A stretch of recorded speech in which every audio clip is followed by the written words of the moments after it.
खासदार संजय दीना पाटील आणि संजय राऊतांमध्ये जुंपल्याचं दिसतंय। महापालिकेवेळी मुलीसाठी उमेदवारी मागितली नव्हती असं संजय दीना पाटलांनी म्हटलं। दरम्यान ती जागा मनसेला जाऊ नये म्हणून आमच्या खांद्यावर बंदूक ठेवल्याचं सुद्धा ते म्हणाले। तर मुलीच्या उमेदवारीसाठी संजय दीना पाटलांनी खूप तमाशा घातला होता असं राऊतांनी म्हटलं।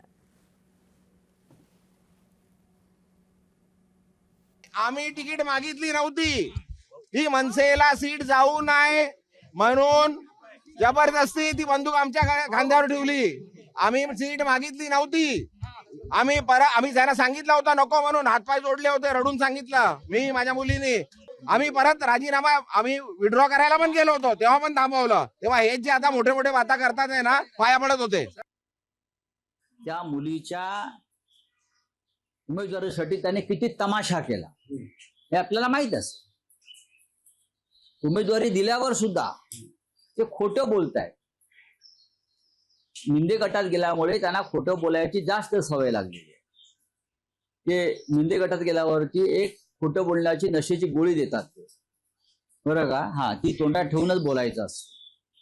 हा, तर ती भांगेची गोळी जी आहे खोटं बोलण्याची, ती घेऊन सगळे बोलतायत। मुलीला उमेदवारी दिली नाही तर मी राजीनामा देतो इथपर्यंत मजल गेली होती, हे सगळ्यांना माहिती आहे। आणि अर्ज मागे घ्यायला गेले होते त्यानंतर